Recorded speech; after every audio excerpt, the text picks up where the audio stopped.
जय हिंद दोस्तों, स्वागत है आप सभी का आपके अपने यूट्यूब चैनल पर। और हम पढ़ रहे हैं परसेंटेज में हमने काफ़ी सारा आपको पढ़ा चुके हैं, है ना। लगभग ये लास्ट होने की कगार पर है, ख़त्म होने की कगार पर है बिल्कुल। तो आज जो हम क्लास पढ़ेंगे उसमें बिल्कुल अच्छे लेवल के जो क्वेश्चन हैं, काफ़ी तो पॉपुलर क्वेश्चन होते हैं, कई बार हमें सोशल मीडिया पर भी देखने को मिल जाते हैं। इस टाइप के हम क्वेश्चन लेंगे आज, ठीक है। तो आज की जो क्लास होगी वो परसेंटेज की लास्ट क्लास हम करेंगे, ठीक है। तो स्टार्ट करते हैं आज की क्लास को बिना कोई देरी करे हुए। देखो कि आज का पहला क्वेश्चन है कि एक स्कूल में लड़के और लड़कियों का अनुपात यानी बॉयज और गर्ल्स का अनुपात कितना है। बॉयज और गर्ल्स का अनुपात 7:5 है। कितना है भाई? 7:5 है। लड़के 65% लड़के और 81% लड़कियां क्या है भी? छात्रवृत्ति धारक हैं, यानी छात्रवृत्ति लेने वाली हैं, स्कॉलरशिप लेने वाले हैं, ठीक है। छात्रवृत्ति धारक हैं तो ये स्कॉलरशिप लेने वाले हैं। पूछा है कि उन छात्रों का प्रतिशत क्या होगा जिन्हें छात्रवृत्ति नहीं मिलती है, ठीक है। तो देखो देखते हैं अभी परसेंटेज, ठीक है। देखो करना क्या है, अब ये परसेंट दे दिया कि इनको छात्रवृत्ति मिलती है और पूछा है कि किनको नहीं मिलती है। तो क्या करोगे, सबसे पहले तो इसको 700 और 500 बना लोगे, क्योंकि मैंने पहले भी तुम्हें ये बात बता रखी है कि परसेंटेज 100 पर अच्छा काम करता है, ठीक है। अगर देखो 65% छात्रवृत्ति लेते हैं तो 35% छात्रवृत्ति नहीं लेते होंगे, तो 700 का कितना 35/100 इतना हो जाएंगे छात्रवृत्ति ना लेने वाले। और यहाँ देखो 81% अगर छात्रवृत्ति ले रहे हैं तो 19% छात्रवृत्ति नहीं ले रहे होंगे, तो 500 का कितना हो जाएगा ये 19%, ठीक है। तो यहाँ से जो आंसर बनाएंगे तो कितना हो जाएगा भाई, ये हो जाएगा 35 7 पंजे 35 का 5 हासिल 3 5 21 24 245 यहाँ हो जाएंगे, प्लस 19 पंजे 95 यहाँ हो जाएंगे, यानी छात्रवृत्ति ना लेने वाले कितने हो जाएंगे, ये हो जाएंगे हमारे 340। कितने हो जाएंगे भाई, ये हो जाएंगे हमारे 340 वो हैं जो छात्रवृत्ति नहीं ले रहे हैं। और कितने में से 1200 में से टोटल कितने थे हमारे पास 1200 इंटू 100, 2 0 से 2 0 कैंसिल हो जाएगी, 12 से काटेंगे 12 दूनी 24 बचेंगे 10 12 8 96 बचेंगे 4 12 3 36 बचे 4 और 12 3 36। तो हमारा जो आंसर होगा वो हो जाएगा 28.33%, या हम इसको कह सकते हैं 28 से ही 1/3%, ठीक है। इतने लोग जो होंगे वो हमारे छात्रवृत्ति नहीं लेने वाले बच्चे हो जाएंगे, ठीक है, जो छात्रवृत्ति नहीं ले रहे हैं। आगे बढ़ते हैं अभी नेक्स्ट क्वेश्चन की तरफ। चलो अभी नेक्स्ट क्वेश्चन पर बढ़ते हैं। नेक्स्ट क्वेश्चन है हमारा, क्वेश्चन है कि एक वस्तु में R% की वृद्धि होती है, एक वस्तु में R% की वृद्धि होती है, बाद में नई कीमत में R% की कमी हो जाती है, तब वस्तु कीमत 1 रुपये है। अब वस्तु कीमत 1 रुपये है, तो तब मूल कीमत क्या थी, मूल कीमत पूछिए, ठीक है। देखो भी करेंगे क्या, हम क्या मान ले रहे हैं, हम मान ले रहे हैं कि वस्तु की जो कीमत थी वो कितनी थी, X रुपये थी मूल कीमत, ठीक है। ये मूल कीमत ही मुझे बतानी है, मूल कीमत जो थी वो कितनी थी, X रुपये थी। तो हुआ क्या इसमें, X रुपये में R% की पहले वृद्धि होगी। R% की वृद्धि का मतलब क्या होता है, R% की वृद्धि का मतलब भाई, मैं अगर तुमसे ये कह दूं कि 20% की वृद्धि, तो तुम क्या बताओगे 120%, है ना। 100 + 20 ये तो बताओगे 120% हो जाएगा ये। तो इस तरीके से अगर R% की वृद्धि है तो ये कितना हो जाएगा 100 + R% मतलब R/100 इतना हो जाएगा, ठीक है। उसके बाद जो नई कीमत आई, ये वाली जो नई कीमत आई, इसमें क्या होगी R% की कमी होगी। R% की कमी का मतलब 100 - R रह गई होगी, 100 - R/100। और ये कह रहा है जो फाइनल कीमत हो गई है, जो फाइनल कीमत हो गई है वो 1 रुपया हो गई है। कितना, 1 रुपया। तो x की वैल्यू बतानी है मूल कीमत, तो कितनी हो जाएगी, x बराबर 100 10,000 की गुणा ऊपर हो जाएगी, और अपॉन में क्या हो जाएगा 100 + R 100 - R, यानी 100 का स्क्वायर कितना होगा 10,000 - R²। तो जो मूल कीमत हो जाएगी हमारे आंसर की ये हो जाएगी x बराबर कितना 10,000 अपॉन में 10,000 - R², ठीक है भाई। नेक्स्ट क्वेश्चन पर बढ़ते हैं।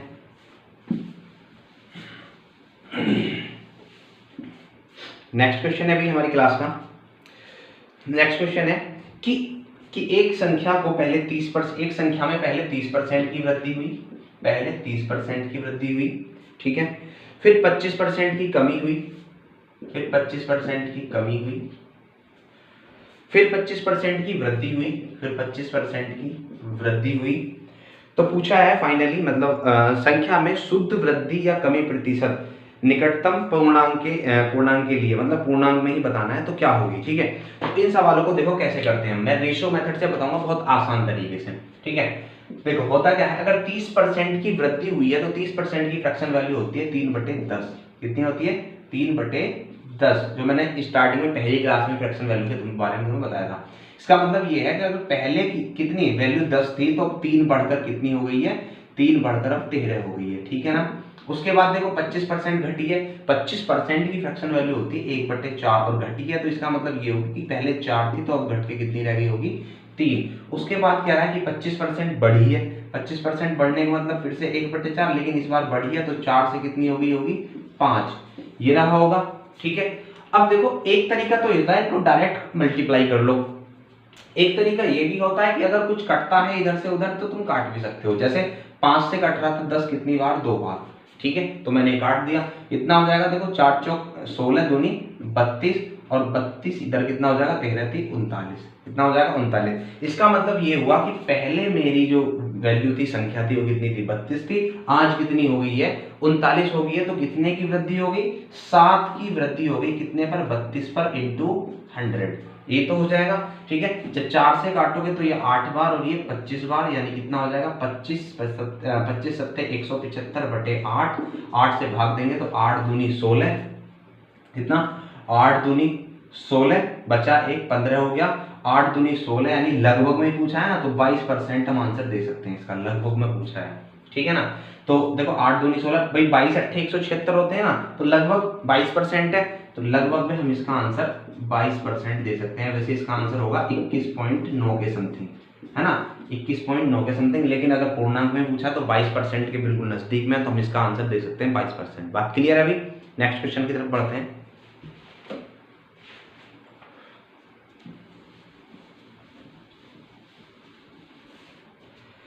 चलो अभी नेक्स्ट क्वेश्चन है हमारा। नेक्स्ट क्वेश्चन है कि किसी सेना में 10% जवान युद्ध में शहीद हो गए, 10% जवानों को रोगग्रस्त होकर खत्म हो गए। देखो 10% जो थे हमारे, 10% जो जवान थे वो शहीद हो गए। ठीक है, और 10% जो जवान थे वो रोगग्रस्त हो गए। ठीक है, उनको रोगग्रस्त हो गए, रोगग्रस्त होकर मर गए।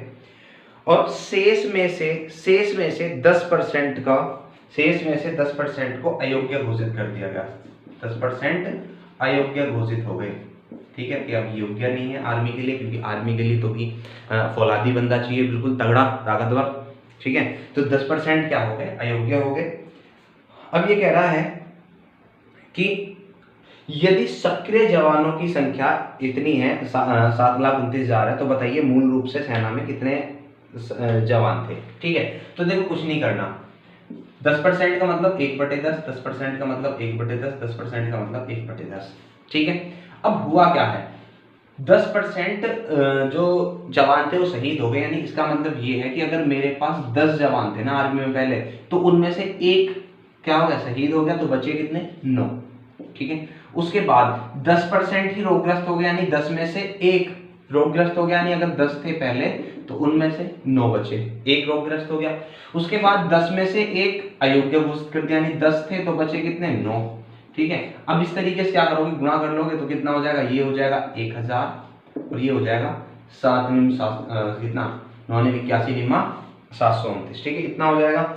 अब देखो ये क्या रखा है, अगर अब 7,29,000 सैनिक हैं, 7,29,000 सैनिक हैं, तो बताओ प्रारंभ में कितने सैनिक थे? तो कितना गुना है बताओ भी, इसमें केवल पीछे 3 जीरो ही तो लगनी है, तो यहाँ भी कितनी? 3 जीरो लगा दोगे, यानी कितनी हो जाएंगी? इतने 10 लाख। ठीक है, हमारे पास कितने? 10 लाख सैनिक थे स्टार्टिंग में। ठीक है, तो बात क्लियर है भाई, बात समझ में आ रही है? आगे क्वेश्चन देखते हैं भाई। हमारा नेक्स्ट क्वेश्चन है कि किसी शहर की जनसंख्या में प्रारंभ में 16 सही 2/3% की वृद्धि हुई, 16 सही 2/3% की वृद्धि हुई है। वृद्धि को मतलब प्लस से बता रहा हूं मैं। ठीक है, पहले वर्ष में इतनी हुई। ठीक है, फर्स्ट ईयर में इतनी हुई है, और उसके बाद सेकंड ईयर में क्या हुआ? दूसरे वर्ष में 37.5 की कमी हो गई, सेकेंड ईयर में कितना 37.5% की कमी हो गई, ठीक है। उसके बाद तीसरे ईयर में, तीसरे साल में, थर्ड ईयर में क्या हुआ है 57.1/7% की वृद्धि हुई है। क्या हुई है? वृद्धि हुई है। फिर वर्तमान जनसंख्या ज्ञात करें कि 3 साल बाद, अब की बतानी है कि 3 साल बाद कितनी हो जाएगी। 3 साल बाद 2,75,000 जनसंख्या हो जाएगी। अगर तो अब की बतानी है कि अब कितनी है, ठीक है। तो देखो भी करना क्या है, वही तरीका हमें लगाना है, ठीक है। देखो 16 से ही 2/3% की फ्रैक्शन वैल्यू कितनी होती है, इसकी फ्रैक्शन वैल्यू होती है 1/6, है ना। तो इसका मतलब हो जाएगा कि पहले अगर 6 थी तो 1 साल बाद बढ़ के कितनी हो जाएगी, भी बढ़ रही है ना, तो 7 हो जाएगी। बात क्लियर है। 37.5 की फ्रैक्शन वैल्यू कितनी होती है 3/8, कितनी होती है 3/8। इसका मतलब ये है कि अगर 8 है तो देखो घटेगी इस बार 3, कितनी रह जाएगी 5, ठीक है। उसके बाद 57 से 1/7 कितना होता है, देखो ये होता है 14 सही 2/7% का कितना गुना, 4 गुना। कितना होता है 4 गुना, और 14 से 2/7 मैंने तुम्हें बता रखा है कितना होता है 1/7, तो 1/7 का 4 गुना, यानी कितना 4/7। तो 4/7 है, 4/7 का मतलब अगर पहले 7 थी तो 4 बढ़ के कितनी हो जाएगी 11 हो जाएगी। बात क्लियर है यहाँ तक की, यहाँ तक की बात क्लियर होगी तुम्हें, ठीक है। अब करना क्या है, यहाँ पे हमें वही काम लगाना है कि अगर कुछ कटता है तो काट लो, और नहीं तो ऐसे भी गुणा लगा सकते हो। मेरे हिसाब से तो सही रहेगा कि 7 से 7 कैंसिल हो ही रहा है तो कट कर ही लो, ठीक है। तो हो जाएगा कितना 6 48, और ये हो जाएगा 11 पंचे 55, ठीक है। अब देखो 55 की वैल्यू ये दे रखी है, 55 की वैल्यू ये दे रखी है, तो 48 की वैल्यू पूछी है। 55 से जब तुम इसको काटोगे तो 1 की वैल्यू कितनी आ जाएगी, देखो 55 से काटो कितनी बार, 55 से कट जाएगा 5 बार, तो कितना हो जाएगा सीधा 5000। 1 की वैल्यू 5000, देखो 55 से 5 बार कट रहा है ना, 5 पंजे 25 का 5, 5 25 27, ठीक है। तो यहाँ पर भी 5000 की गुणा लगा के कितना बता दोगे तुम, 48 गुणा 5000, 48 पंजे 240, और पीछे से 3 जीरो, तो 2,40,000 रुपए थी वर्तमान पहले इसकी जनसंख्या, ठीक है। कितनी पहले इसकी जनसंख्या 2,40,000 थी। बात क्लियर है। अभी नेक्स्ट क्वेश्चन की तरफ बढ़ते हैं।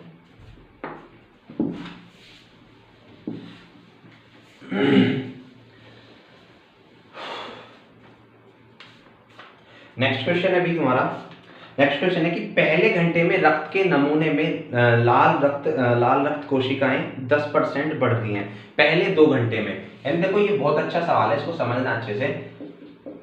फर्स्ट आवर और सेकंड आवर में 10% कोशिका बढ़ी है, यानी रक्त में कोशिका बढ़ रही है पहले, आरबीसी की बात कर रहा है, क्वेश्चन बना हुआ बहुत अच्छा क्वेश्चन है, ठीक है। तो पहले 2 घंटे में क्या हुआ, लगातार बढ़ी 10%, पहले में भी 10%, दूसरे में भी 10% बढ़ी। उसके बाद तीसरे अगले घंटे में 10% कम हो गई, यानी तीसरे घंटे में क्या हुआ है 10% कोशिकाएं कम हो गई, ठीक है। अगले 1 घंटे में स्थिर रही, जो अगला चौथा घंटा आया उसमें क्या हुई, स्थिर रही। इसका मतलब 0% की कमी या वृद्धि हुई है, कमी वृद्धि बिल्कुल नहीं हुई, 0% बिल्कुल, ठीक है। जैसी थी वैसी की वैसी रही। अब उसके बाद क्या हुआ, उसके बाद अगले 2 घंटों में 5% प्रति घंटे की दर से ये बढ़ जाती हैं। तो अगले यानी 5वें घंटे में और छठे घंटे में, 5वें घंटे में और छठे घंटे में कितनी 5% बढ़ गई। यहाँ भी 5% बढ़ी और यहाँ भी 5% बढ़ी, ठीक है। तो देखो इतनी बड़ी कहानी दे रखी है और बता रखा है कि यदि मूल गिनती कितनी है, अगर आरबीसी की मूल गिनती 40,000 है तो बताना है कि 6 घंटे के बाद कितनी हो जाएगी, 6 घंटे के बाद, ठीक है। 6 घंटे के बाद पूछा है कितनी हो जाएगी, कोई दिक्कत तो नहीं है। चलो देखो 10% बढ़ी है तो सीधा 10 से 11 लिख दोगे, ठीक है। 10% का मतलब 1/10 होता है, तो 10 से 11 सीधा। यहाँ पर भी कितना, सीधा 10 से 11 लिख दोगे। यहाँ पे 10% कम हुई है तो 10 से 9 हो गई होगी, 1 की कमी हो जाएगी इस बार। 0% का मतलब 1 जितनी थी पहले उतनी ही है, ठीक है। और 5% का मतलब कितना हो जाएगा, देखो 5% किसे बोलते हैं 1/20, तो 20 से कितना 21, और यहाँ पर भी 20 से 21, इतना हुआ है मैटर, है ना, इतना है। तो देखो क्या करोगे अब यहाँ पे करोगे तुम गुणा लगाओगे, ये हो जाएगा कितना, इतना, ठीक है। 4 ये हो जाएगा 400, 4,000, 40,000, 4 लाख, ठीक है। ये हो जाएगा तुम्हारा कितना 4 लाख। गुणा लगाओगे 2 दूनी 4, 1 0 2 0 3 0 4 0 5 0, 1 2 3 4 5 5 0, ठीक है। अब यहाँ पे गुणा कैसे लगाओगे भाई, यहाँ गुणा लगाना बहुत इंपॉर्टेंट है। पहले क्या करोगे 21 में 21 की करोगे, कितना हो जाएगा 441, 21 का स्क्वायर कितना होता है 441, उसमें लगाओगे फिर कितने की 9 की, तो कितना हो जाएगा 9 एकम 9 और 9 चौक 36 का 6 हासिल 3, 9 चौक 36 और 3 39, इतना हो जाएगा। उसके बाद 11 की गुणा और लगानी है, 11 की गुणा और लगाओ, तो 11 की गुणा कैसे लगाया करें, 11 की गुणा पहले इसको ऐसे रख दो, फिर इसको जोड़ दो 7, फिर इसको जोड़ दो 9 से 15 का 5 हासिल 1, इसको जोड़ दो कितना होगा 12 और हासिल का 1 13, ठीक है, हासिल का 1 और ये 4 हो जाएगा। फिर इसमें भी कितने गुणा लगानी है 11 की, इसमें भी कितने की ऊपर 11 और है, तो 11 गुणा लगाओगे तो 1 7 और 1 8, ठीक है। उसके बाद 7 5 12 का 2 हासिल 1 हो जाएगा, 5 3 8 और 1 हासिल का 9, 3 और 4 और 3 7 और फिर 4, ठीक है। इस तरीके से 11 गुणा हम लगाते हैं। कैसे लगाते हैं, कुछ भी नहीं है, पहले सिंगल वाले को 1 को रख दोगे ऐसे ही, फिर इसको जोड़ोगे, फिर इसको फिर इसको फिर इसको फिर 4 को ऐसे ही रख दोगे, ठीक है। अगर कैरी है तो वो आगे छुट जाएगा। तो ये है देखो, यानी रेशो जो होगा वो 4 लाख से 4,79,281 हो गया। लेकिन आरबीसी की मूल गिनती हमारे पास कितनी थी 40,000। 40,000 का मतलब क्या हुआ कि इसमें जो है एक जीरो फालतू है, 4 लाख का मतलब एक जीरो इसमें फालतू है, तो 10 से भाग देना पड़ेगा, तो 10 से यहाँ भी भाग देना पड़ेगा, यानी कितना हो जाएगा, ये हो जाएगा 47,928.1, इतना हो जाएगा ना। तो जो फाइनली जो कोशिका रही होंगी रक्त में वो कितनी होंगी 47,928.1। लेकिन सवाल में क्या कह रखा था, सवाल में ये कह रखा था कि अनुमानित हमें बतानी है, ठीक है। तो अनुमानित कितनी हो जाएंगी भाई, तो 48,000 के आसपास है नहीं, तो अनुमानित हम 48,000 आंसर दे सकते हैं। वैसे गुणा भी देख लेना, गुणा हमने सही करिए ना, 5 3 8 और 1 9 4 3 7 7, ठीक है, ठीक है, बाकी देख लेना। तो यहाँ पर क्या होगा, तो ये इतना हो जाएगा। अनुमानित पूछा है ना, तो लगभग में पूछा है, तो हम इसको 47,928 भी कह सकते हैं, ठीक है। चलो आगे बढ़ते हैं।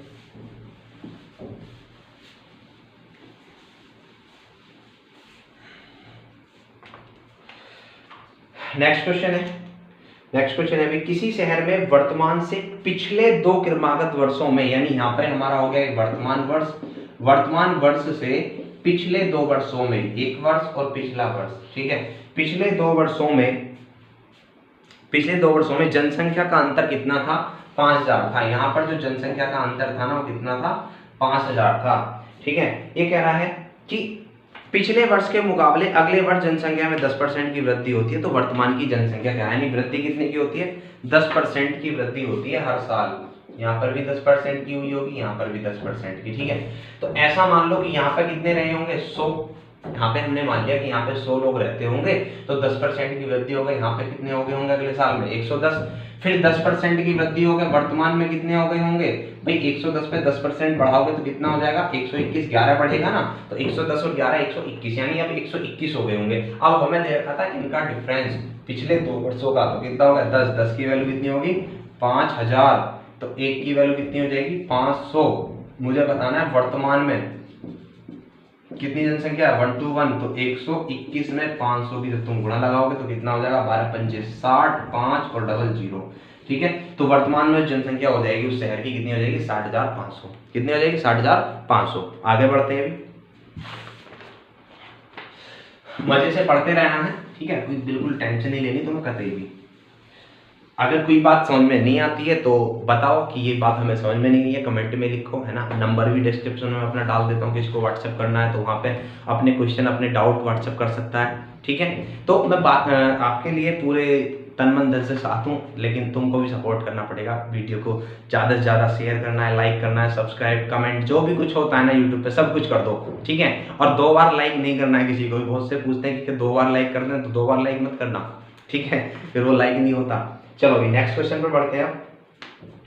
नेक्स्ट क्वेश्चन है, अच्छा सा क्वेश्चन लेते हैं हम। नेक्स्ट सवाल है भी, एक हवाई अड्डे के रनवे में एक आयताकार हिस्से की मरम्मत की जा रही थी। एक हवाई अड्डे का रनवे है, उसके एक आयताकार हिस्से पर रनवे की क्या मरम्मत की जा रही थी, और जो मिस्त्री ने बताया था कि R रुपए वर्ग प्रति मीटर वो मरम्मत के लेगा, ठीक है, R रुपए वर्ग मीटर के, ठीक है।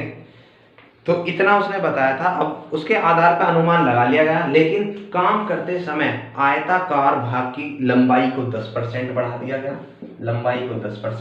गया, और चौड़ाई को 8% बढ़ा दिया गया। यानी कम, जब काम शुरू हो गया तो 10% क्या कह दी कि लंबाई बढ़ा लो, 8% का चौड़ाई बढ़ा लो। तो देखो लेंथ में 10% की वृद्धि हुई है, तो इसका मतलब 10 से 11 हो गई होगी। जो ब्रेथ थी वो कितनी, 8% की उसमें वृद्धि हुई है। 8% का मतलब कितना हो जाएगा, 4 से काटोगे 2/25, यानी कितना, 25 से 27 हो गई होगी। ठीक है, इतना हो गया होगा। लेकिन अब हुआ क्या है भाई, ये तो यहाँ से आ जाएगा क्या, क्षेत्रफल इसका क्या आ जाएगा, एरिया आ जाएगा। तो एरिया कितना आ जाएगा, ये हो जाएगा 250 और ये हो जाएगा 27 गुणा 11। अभी इसको ऐसे ही लिख लो क्योंकि अभी और काम करना है इसमें। उसके बाद में क्या कहता है, वो भी तेज था, जो ठेकेदार था वो बहुत तेज था तुम्हारी तरह। वो कहने लगा कि भैया अगर एक्स्ट्रा काम कराना है, इसके ऊपर मरम्मत कार्य के लागत में 15% की वृद्धि हो जाएगी। यानी अगर इससे ऊपर काम कराते हो, जितना फिक्स था उससे ऊपर अगर कराओगे तो मैं लागत मूल्य में कितना 15% की वृद्धि कर दूंगा। तो जो लागत मूल्य था ना उसमें उसने कितना 15% की वृद्धि कर दी। और 15% की वृद्धि का मतलब कितना होता है, 3/20। कितना होता है, 3/20। यानी अगर वो पहले 20 रुपए ले रहा होगा तो अब वो कितने लेगा, 23 रुपए, इतने लेगा। बात क्लियर है अभी। तो गुणा करके जब तुम लिखोगे तो ये कितना आ जाएगा, ये आ जाएगा तुम्हारा 20 में 25 दूनी 50 यानी 5000 अनुपात ये कितना हो जाएगा भाई 23, और इसकी गुणा लगाओगे तो कितना हो जाएगा 23 सत्ते 161। 161 का 1 हासिल 16 और 23 दूनी 46, 46 और 16 कितने हो जाएंगे 62। ठीक है, और गुणा कितना लगाना है 11। ठीक है, तो 5000 अनुपात कितना हो जाएगा 1386, इतना हो जाएगा। ठीक है ना। अब देखो क्या करना है, अब रेशियो बनाना है, मतलब क्या बनाना है, परसेंटेज में बताना है कितनी वृद्धि हो गई, कितनी वृद्धि होगी। तो कितनी होगी 1831 की वृद्धि होगी कितने पर, 5000 पर, इंटू 100। तो 2 0 से 2 0 कैंसिल कर दोगे। अब 50 का भाग करना है। 50 का भाग करने का मतलब क्या होता है, 100 से भाग करो और ऊपर 2 की गुणा लगा दो, है ना। 50 से भाग देने का मतलब क्या है कि ऊपर 2 से गुणा लगा दो, ऊपर 2 से गुणा नीचे भी 2 से गुणा। तो ऊपर कितना हो जाएगा 18 दूनी 36 और 31 दूनी 62 और अपॉन में कितना हो गया 100। अब 100 से भाग देना आसान है, तो 36.62%। तो कितनी वृद्धि हो गई होगी मूल्य में, 36.2% की वृद्धि हो गई होगी। बात क्लियर है भाई। तो कुछ समझ में आया, रनवे में लंबाई में इतनी वृद्धि, चौड़ाई में इतनी वृद्धि, और लंबाई में और चौड़ाई में वृद्धि होगी तो एरिया भी बढ़ जाएगा। और एरिया के हिसाब से फिर ठेकेदार ने क्या कह दिया कि भाई मैं मूल्य बढ़ाऊंगा, अगर पहले 20 रुपए लूंगा तो ले रहा था तो अब 23 रुपए लूंगा बढ़े हुए पर। ठीक है, तो इतना हो जाएगा।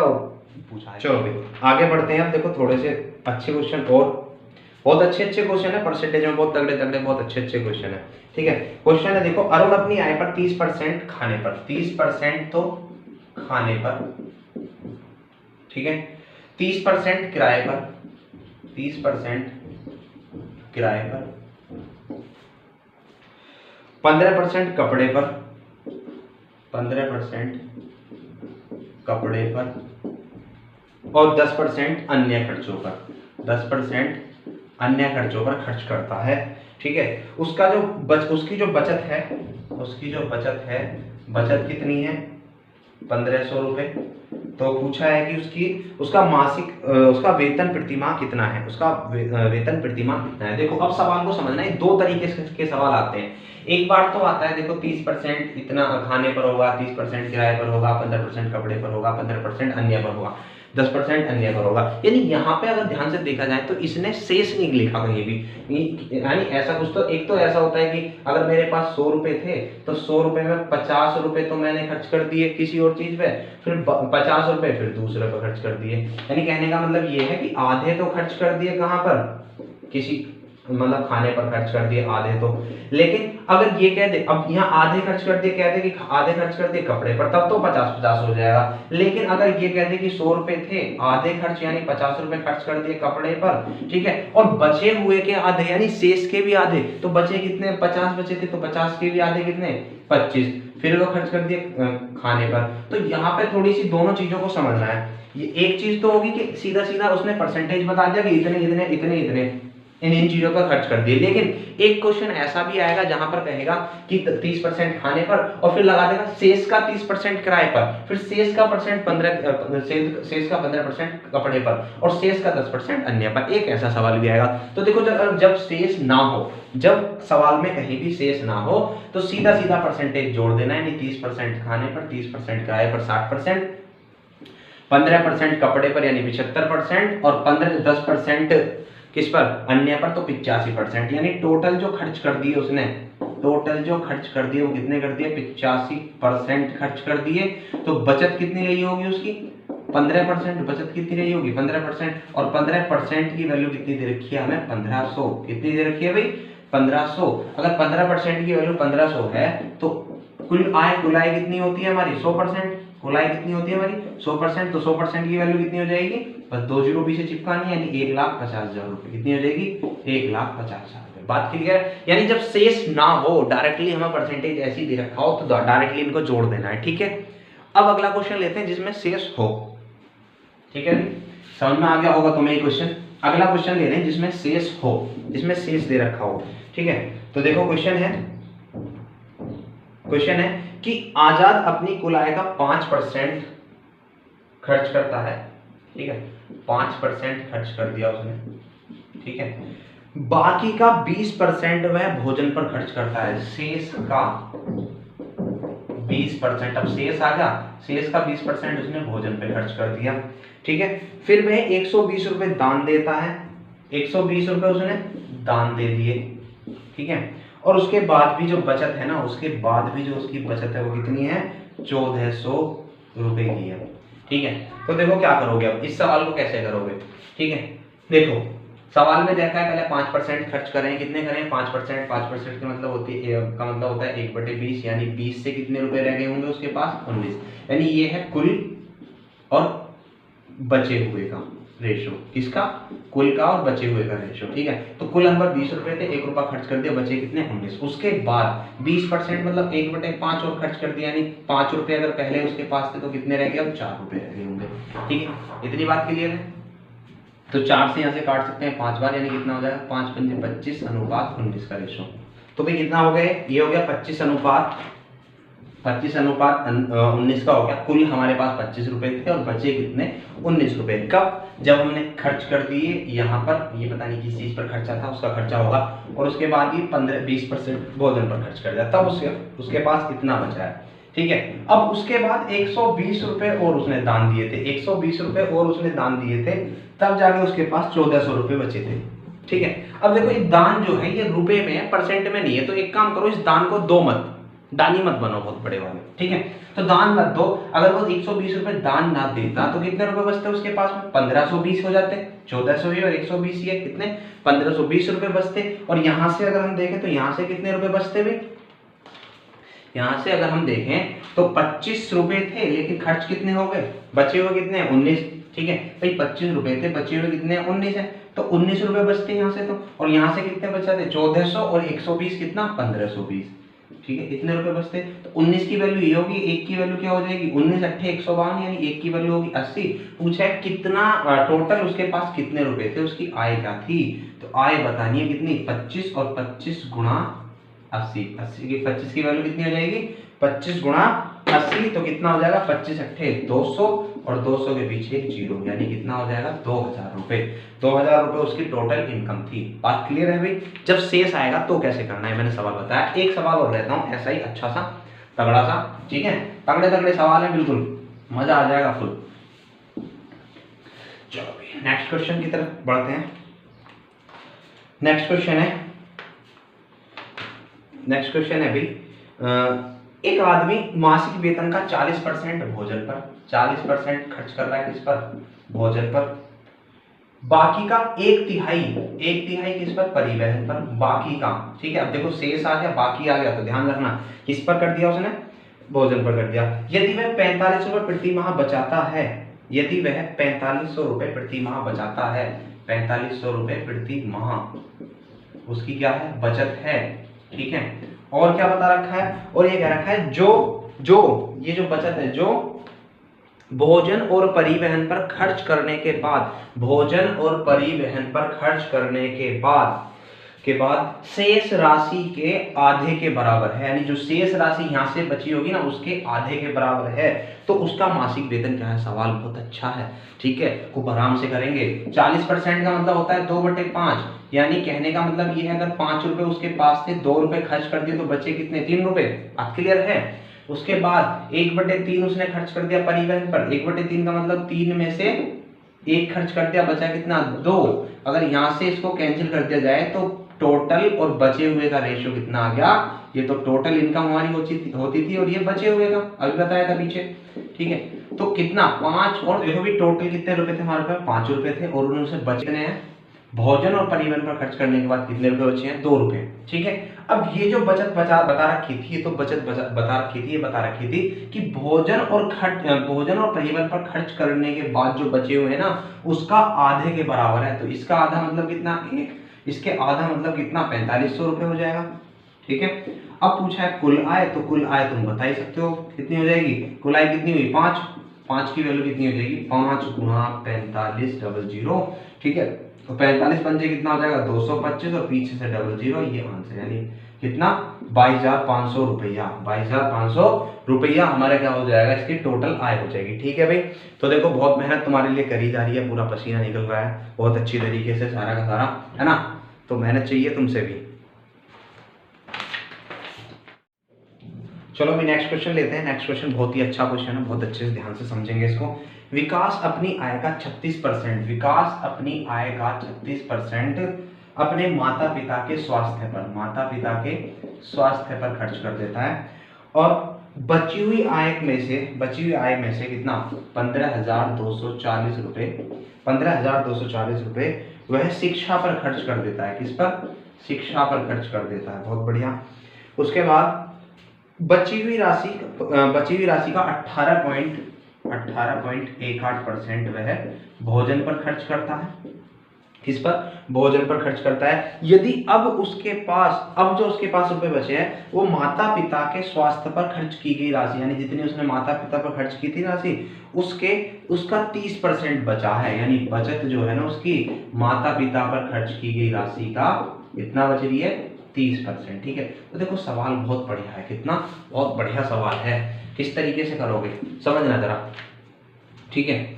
देखो भी यहाँ पे हमें करना क्या पड़ेगा, सबसे पहले तो इनकी फ्रैक्शन वैल्यू निकालनी पड़ेगी। 36 की फ्रैक्शन वैल्यू होती है 9/25, 36% कितनी हो जाएगी 9/25, और 18.18% की फ्रैक्शन वैल्यू कितनी हो जाएगी 2/11। खूब अच्छे से समझा रखा है पीछे। इस 30% की फ्रैक्शन वैल्यू कितनी हो जाएगी 3/10, कितनी हो जाएगी 3/10। तो देखो यहाँ से मैंने एक चीज तुम्हें समझाई थी कि जब भी इस तरीके से फ्रैक्शन वाली बात आए तो हमें क्या कर लेना है कि फ्रैक्शन के नीचे जो ये हर होता है ना, हर के गुणनफल को हम क्या मान लेते हैं, हर के गुणनफल को हम कुल आय मान लेते हैं। तो मैं मान लेता हूं 25 गुणा 9 गुणा 11 उसकी आय होगी, 25 गुणा 9 गुणा 11 उसकी आय होगी। तो देखो हुआ क्या है, हुआ ये है, ऐसा मान लो कि इसने 36% यानी जो टोटल आय थी उसका 9/25 तो खर्च किया था। किस पर, उसका 9/25 सॉरी 25 11 और 10, 25 11 और 10, ठीक है।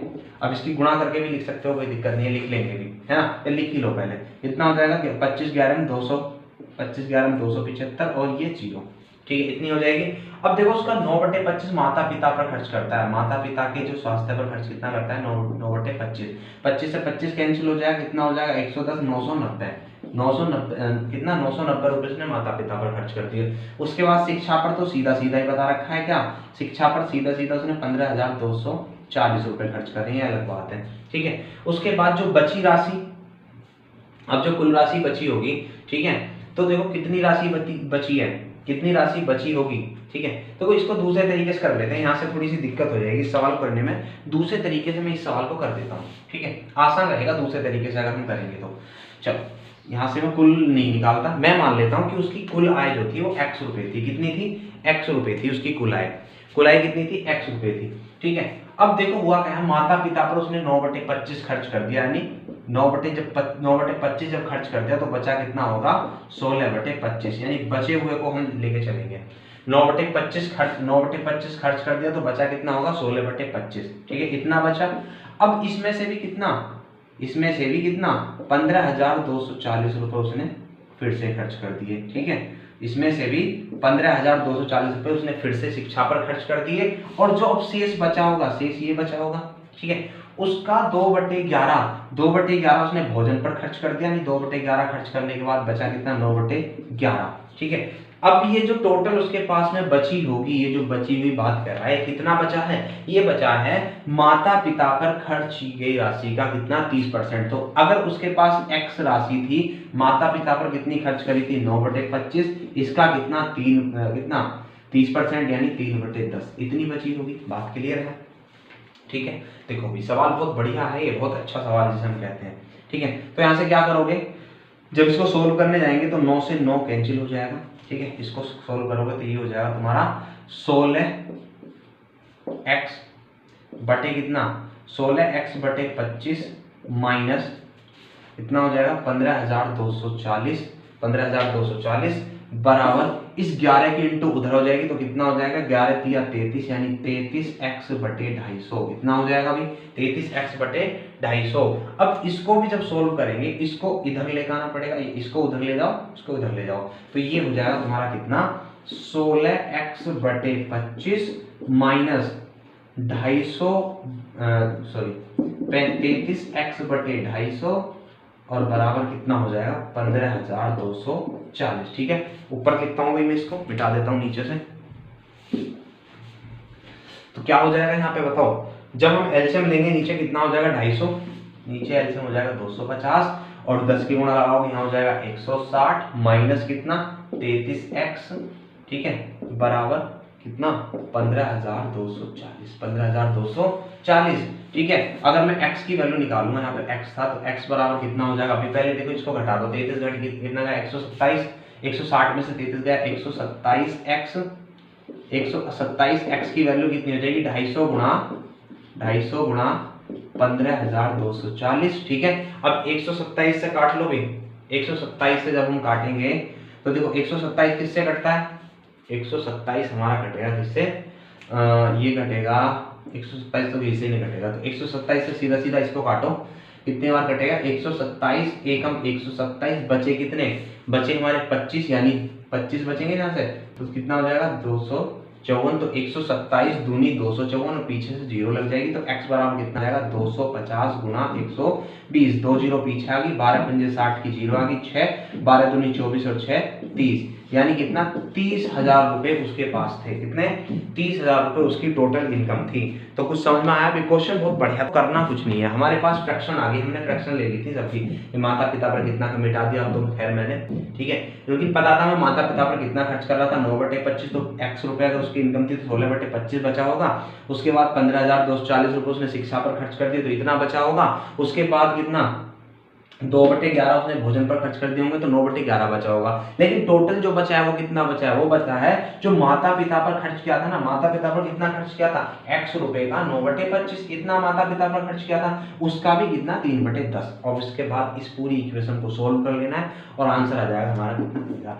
इस तरीके से ही सवाल का हम आंसर अच्छे से लेकर सकते हैं, बाकी कोई और तरीका इसको इतनी आसानी से नहीं कर सकता। ठीक है, तो आज की क्लास को यहीं पर लास्ट करते हैं। ठीक है, अब देखो तुम्हारा जो इस परसेंटेज में पढ़ा बचा है, एक लास्ट वीडियो और बच गई है। अब मैं जो क्वेश्चन कराऊंगा तुम्हें चुनाव वाले क्वेश्चन लास्ट वीडियो में करा दूंगा वो। ठीक है, और उसके बाद परसेंटेज बिल्कुल कहीं से भी कहीं तक पढ़ लेना, खत्म है सारा का सारा परसेंटेज। ठीक है, एक चुनाव वाले क्वेश्चन मैंने बहुत सारे क्वेश्चन तुम्हें कराए हैं, ऐसा कोई भी क्वेश्चन नहीं कराया फालतू का, जो फालतू का क्वेश्चन है। काफी सारे क्वेश्चन तुम्हारी प्रैक्टिस बहुत अच्छे से कराते हैं। तो चुनाव वाला क्वेश्चन और रह गए हैं अभी, चुनाव वाले क्वेश्चन में अगली वीडियो में डिस्कस कर दूंगा और पूरा तुम्हारा परसेंटेज जो है खत्म हो जाएगा। उसके बाद हम प्रॉफिट एंड लॉस चालू करेंगे और उसको भी इसी तरीके से पढ़ेंगे बहुत अच्छे लेवल पर। ठीक है, तो आज की वीडियो को यहीं लास्ट करते हैं और वीडियो पर लाइक शेयर सब्सक्राइब सब कुछ आना चाहिए। देखो पसीने कितने निकल रहे हैं। ठीक है, तो जय हिंद। आज के लिए घर पर रहना है, सेफ रहना है। ठीक है।